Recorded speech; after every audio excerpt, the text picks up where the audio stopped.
Hello students, welcome back. No bias की बात हम ऑलरेडी कर चुके हैं, इसलिए डायग्राम मैंने अभी रब नहीं किया है। जब भी मैं नो बायस की बात करूंगा तो कोई वोल्टेज अप्लाई नहीं करूंगा, और ऑलरेडी डिप्लीशन लेयर की वजह से एक इंटरनल इलेक्ट्रिकल फील्ड होगी जो फर्दर इलेक्ट्रॉन्स को रोक देगी, तो ये हमारी डिप्लीशन लेयर भी इनहेंस नहीं होती। ये डिस्कशन हम लास्ट टाइम कर चुके हैं। अब अगला स्टेप जो नो बायस के बाद आता है वो आता है फॉरवर्ड बायस। अगर मुझे फॉरवर्ड बायस करना है तो मुझे सबसे पहला स्टेप जो लेना पड़ेगा वो लेना पड़ेगा, मुझे पी को अप्लाई करना पड़ेगा फॉरवर्ड बायस, और एन को अप्लाई करना पड़ेगा नेगेटिव वोल्टेज। तो यहां पर मुझे सबसे पहले एक वोल्टेज क्रिएट करना पड़ेगा, एक बैटरी लगाना पड़ेगा, पॉजिटिव एंड नेगेटिव। पी को मैंने क्या किया, यहां पर मैंने पॉजिटिव अप्लाई कर दिया और यहां पर मैंने नेगेटिव अप्लाई कर दिया। इस वोल्टेज अप्लाई करने के बाद यहां पर जो भी वोल्टेज होगा उसका एक नाम होना चाहिए। ये इलेक्ट्रिकल फील्ड के फॉर्म में बात करूंगा तो एक्सटर्नल नाम देना बिल्कुल ठीक होगा कि मैंने एक इलेक्ट्रिकल फील्ड अप्लाई की है यहां पर, और जो क्या है वो एक्सटर्नल है, इंटरनल के अलावा एक और मैंने फील्ड अप्लाई की है जिसकी डायरेक्शन क्या है, पॉजिटिव यहां पर है, नेगेटिव यहां पर है। और इसी को जब ऐसी ही हम वोल्टेज अप्लाई करते हैं पी पे पॉजिटिव एंड नेगेटिव, तो इसी स्ट्रक्चर को फॉरवर्ड बायस बोलते हैं। अब मुझे V और I का ग्राफ ड्रॉ करना है कि यहां पर अगर मैंने वोल्टेज या E एक्सटर्नल के फॉर्म में लिखें या आप वोल्टेज के फॉर्म में लिखें, मुझे वोल्टेज और यहां से जाने वाली करंट के बीच में अगर ID में बात करूं, एक ग्राफ ड्रॉ करना है समझने के लिए कि इसमें क्यों ये करंट फ्लो हो जाएगी because of this close path, और वो करंट कब फ्लो होगी, कितने वोल्टेज पे फ्लो होगी। तो मुझे समझना पड़ेगा सबसे पहले मैंने जब ये वोल्टेज यहां पे अप्लाई किया तो ये पूरा का पूरा एज इट इज वोल्टेज यहां पॉजिटिव और नेगेटिव में अप्लाई हो गया। सेम वोल्टेज वो इंटरनल मॉलिक्यूल्स पे भी अप्लाई होगा। तो सबसे पहले अगर आप ध्यान दें तो ये पॉजिटिव और ये नेगेटिव की वजह से जो एक्सटर्नल इलेक्ट्रिकल फील्ड है उसकी डायरेक्शन क्या होगी, वो ऐसी डायरेक्शन होगी हमारी ई एक्सटर्नल।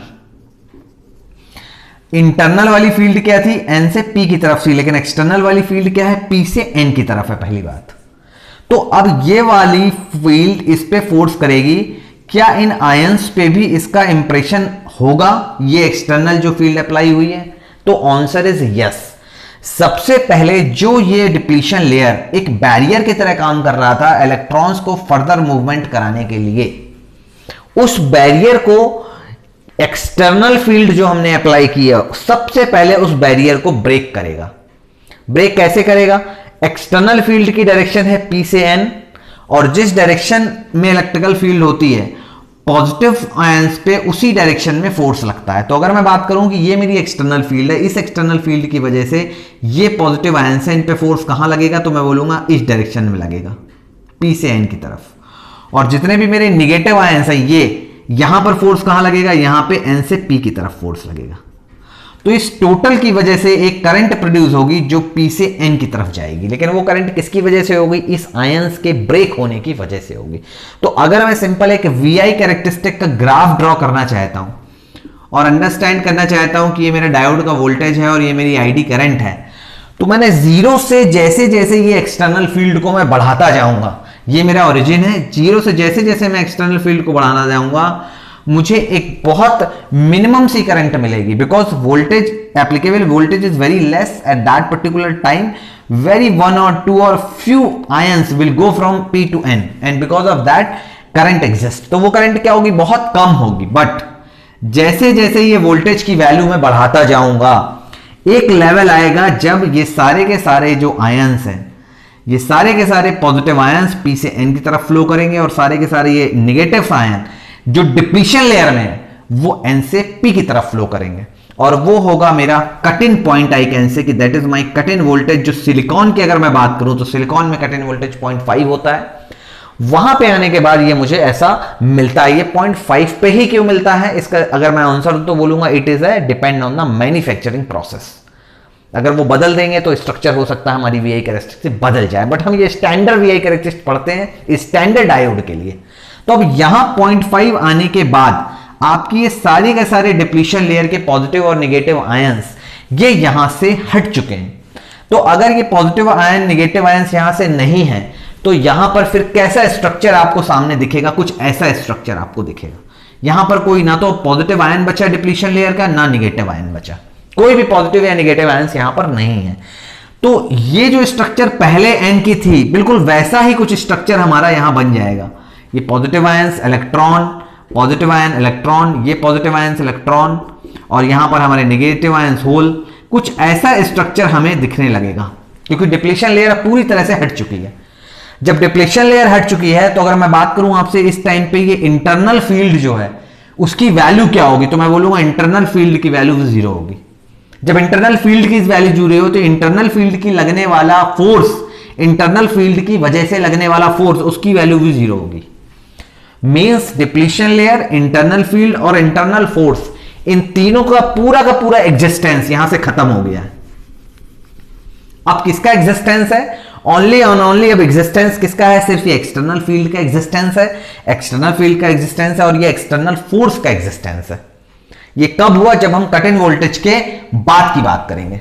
तो जैसे ही मैं कट इन वोल्टेज पे पहुंचा, अब क्या होगा? ये पॉजिटिव और ये निगेटिव एप्लीकेबल है because of this external field. जब ये यहां पॉजिटिव और यहां निगेटिव है तो जितने भी यहां पर होल्स हैं आपके, उन सारे का मूवमेंट P से N की तरफ होगा, और जितने भी आपके N में इलेक्ट्रॉन्स हैं उन सारा का मूवमेंट N से P की तरफ होगा।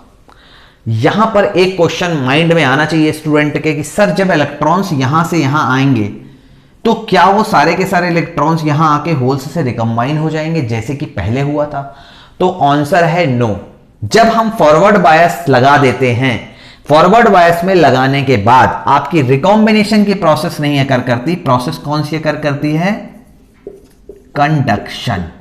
तो ये छोटे छोटे कॉन्सेप्ट हैं जो कि स्टूडेंट को पता होना चाहिए। ये कब होगा?